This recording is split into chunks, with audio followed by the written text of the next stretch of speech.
السلام علیکم۔ ایران نے امریکہ کے ہر حملے کا منہ توڑ جواب دیا ہے اور حالیہ دنوں میں جتنے حملے امریکہ نے کیے ہیں اتنے ہی حملے ایران کی جانب سے بھی مؤثر انداز میں کیے جا رہے ہیں۔ اور حالیہ حملہ جو ہے ایران کی جانب سے بحرین میں امریکی شیخ عیسیٰ ایئر بیس پر کیا گیا ہے۔ وہاں پر امریکہ کی بہت ساری انسٹالیشنز تھی، وہاں پر ان کا مواصلاتی نظام تھا، وہاں پر ان کا ریڈار سسٹم تھا، اس کو بڑے مؤثر انداز سے ڈرونز کے ذریعے نشانہ بنایا۔ 8 ڈرون استعمال ہوا ہے اس کے اندر، اور اس ڈرون نے بالکل ٹارگٹ پر جا کر امریکہ کے مواصلاتی نظام کو، ریڈار سسٹم کو، نیویگیشن سسٹم کو تہو بالا کر دیا ہے۔ بہت زیادہ نقصانات ہوئے، اور امریکہ یہ پہلی دفعہ ایسا ہو رہا ہے کہ امریکہ اپنے نقصانات کو چھپانے کی بھرپور کوشش کر رہا ہے۔ امریکی فوجی کتنے مارے گئے اب تک کلیئر نہیں ہو رہا، امریکہ اس کی تصدیق نہیں کر رہا۔ کتنے جہاز تباہ ہوئے، امریکہ اس کی تصدیق کرنے سے ہچکچا رہا ہے۔ کتنے ڈرونز تباہ ہوئے، کتنے میزائل رستے میں انٹرسیپٹ ہوئے، امریکہ یہ اعداد و شمار نہیں پیش کر رہا۔ کانگریس میں بھی جب کانگریس کی کمیٹیز میں اس سے پوچھا جاتا ہے تو وہاں پر بھی جواب دینے سے حکومت گریز کر رہی ہے۔ اور ایک بار پھر اب اردن کے اندر جو تباہی ہوئی ہے، الازرق میں تباہی ہوئی، اس کے علاوہ اردن کے دیگر بیسز میں بھی ایران نے امریکی انسٹالیشنز کو، امریکی جہازوں کو نشانہ بنایا ہے۔ گزشتہ دنوں F-35 3 طیارے جو ہیں وہ اردن کے اندر نشانہ بنایا گیا ایران کی جانب سے، اور وہ طیارے تباہ ہو گئے۔ اب امریکہ کی چالاکی دیکھیے کہ امریکہ اور اس نے اپنے اتحادیوں سے بھی اور خود بھی جو اپنے سیٹلائٹ سسٹم ہیں ان کو انشور کیا کہ وہاں سے تصاویر جو ہے ایران کے ہاتھ نہ لگ سکے۔ لیکن اب تو دنیا بہت ترقی کر گئی ہے، اب امریکہ یا امریکہ کے اتحادی نہیں رہے صرف،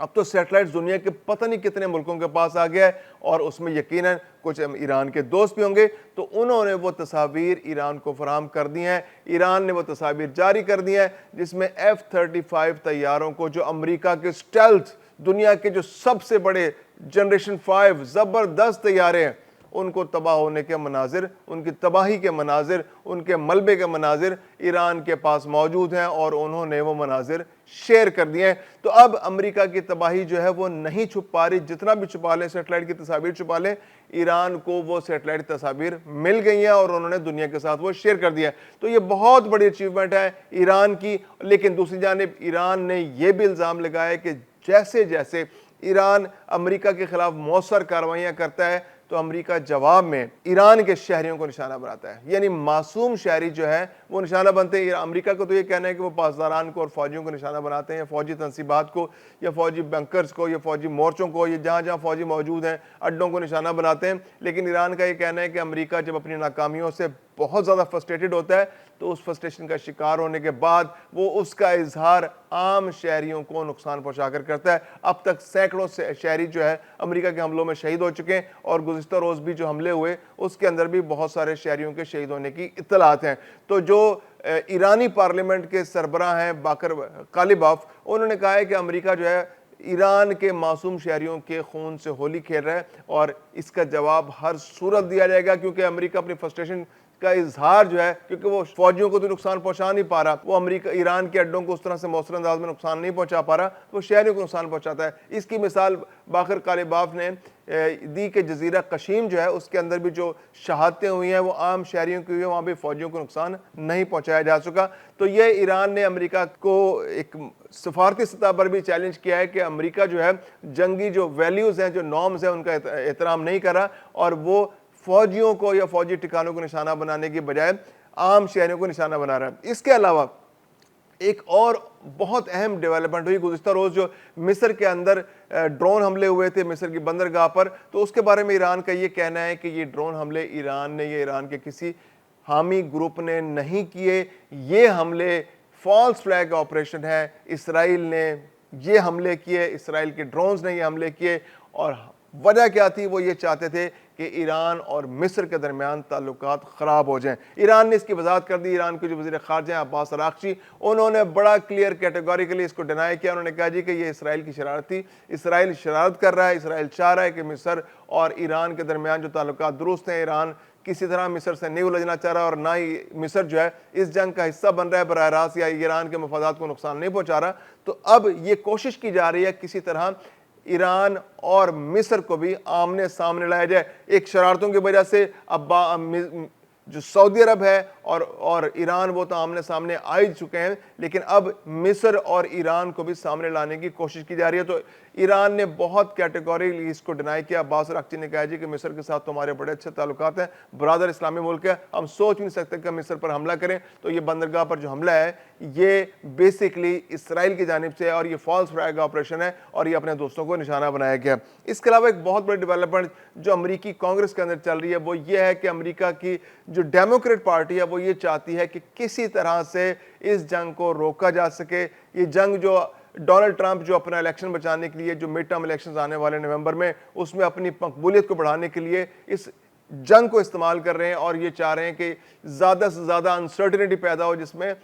ڈونلڈ ٹرمپ کو فائدہ اور اس کو زیادہ سے زیادہ ووٹ مل سکیں۔ تو اس صورتحال میں ڈیموکریٹس کی کوشش یہ ہے کہ کانگریس کے اندر جا کر وہاں پر ڈونلڈ ٹرمپ اور اس کی حکومت کو روکا جائے کہ وہ یہ حملے جو ایران کے خلاف جاری ہیں ان کو روک دے۔ اس کے لیے ایک ہی ذریعہ ہے، وہ یہ کہ کانگریس میں جو ہمارے نمائندگان ہیں اور سینٹ کے اندر ووٹنگ کرائی جائے اور اس ووٹنگ کے ذریعے ڈونلڈ ٹرمپ کو روکا جائے۔ تو گزشتہ روز بھی سینٹ کے اندر ایک قرارداد پیش کی گئی اور اس قرارداد کو ایک بار پھر ناکامی کا سامنا کرنا پڑا، بہت نیرو مارجن سے۔ یعنی کہ جو قرارداد کے حق میں یعنی جو لوگ چاہتے ہیں کہ امریکہ اس جنگ سے باہر نکل آئے اور ڈونلڈ ٹرمپ کو اس جنگ سے روک دیا جائے، انہوں نے 49 ووٹ لیے اور جو لوگ جنگ کے حق میں ہیں انہوں نے 50 ووٹ دیے، یعنی کہ صرف ایک ووٹ سے یہ قرارداد مسترد ہو گئی۔ اب اس میں بڑی دلچسپ بات یہ ہے کہ ڈیموکریٹس کی تو یہ قرارداد تھی، اب ریپبلکنز کی بھی ایک بڑی تعداد چاہتی ہے کہ یہ جنگ رک جائے۔ تو ایسے میں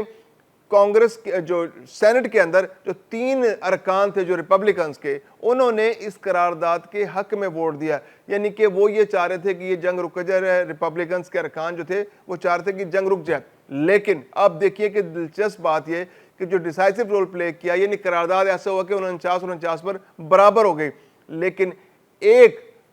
جو سینیٹر تھے جو ڈیموکریٹ سینیٹر تھے انہوں نے قرارداد کے خلاف ووٹ دے دیا۔ اس طرح سے یہ 49 جو ہیں یہ 50-49 بن گئے اور یہ ڈونلڈ ٹرمپ کو جو روکنے کی کوشش تھی کہ ان کو اس جنگ سے روکا جائے، امریکہ کو اس جنگ سے روکا جائے، ایران کے خلاف جو ایک بلا وجہ بلا جواز ایک جنگ جاری ہے اس کو کسی طرح روکا جائے، تو وہ کوشش جو ہے وہ ناکام ہو گئی۔ ایک دفعہ پھر قرارداد مسترد ہو گئی۔ 3-4 روز پہلے بھی جو قرارداد پیش کی گئی تھی وہ بھی اسی طرح 1 یا 2 ووٹوں سے مسترد ہو گئی تھی۔ تو یہ بہت اہم ڈیولپمنٹ ہے، امریکہ کو جنگ سے نہیں روکا جا سکا، ڈیموکریٹ پارٹی جو ہے وہ کوشش کے باوجود امریکہ کو جنگ سے نہیں روک سکے۔ دوسری جانب جو بڑی اہم دلچسپ بات ہے وہ یہ ہے کہ شاید لوگوں کے ذہن میں یہی آتا ہے کہ امریکہ اور ایران اتنی زیادہ جنگ جاری ہے، اتنی زیادہ مخاصمت ہے، اتنی زیادہ کشیدگی ہے، اتنی زیادہ جھڑپیں ہو رہی ہیں، تو شاید مذاکرات کا عمل جو ہے وہ بالکل ڈیریل ہو چکا ہے۔ تو ایسے میں ماہرین یہ کہنا ہے کہ اس وقت بھی جبکہ جنگ اور کشیدگی انتہاؤں پر ہے، حملے جاری ہیں، شہریوں کو فوجیوں کو نشانہ بنایا جا رہا ہے، یہ مذاکرات جاری ہیں۔ امریکہ اور ایران کے درمیان براہ راست رابطے بھی ہو رہے ہیں، ثالثوں کے ذریعے بھی رابطے ہو رہے ہیں۔ پاکستان بھی کوشش کر رہا ہے، گزشتہ روز پاکستان نے بھی کہا تھا کہ یہ ہماری خواہش ہے کہ جو اسلام آباد جو معاہدہ تھا اس پر عمل جاری رہے، اس کے اندر جو انڈرسٹینڈنگز تھیں انہی کو ریوائیو کیا جائے، دونوں ملک واپس آئیں اور وہ شرائط پر عمل درآمد یقینی ہو۔ اس کے بعد جو آگے ایک ٹائم فریم تھا کہ اس کے اندر مذاکرات کر کے اپنے جو اختلافات ہیں ان کو ختم کر دیا جائے اور کسی مشترکہ گراؤنڈ پر پہنچ کر آگے کے لیے ایک لائحہ عمل طے کیا جائے۔ تو کوششیں جاری ہیں ثالثوں کی جانب سے بھی، پاکستان کی جانب سے بھی، باقی دوست بھی ہیں جو باقی ممالک ہیں وہ بھی کوشش رکھے ہوئے ہیں۔ تو ایسے میں سعودی عرب جو ہے اس کی بھی اپنے طور پہ وہ اپنے دفاع کے حوالے سے بہت کنسرن ہے، تو اس نے ایک نیا ایک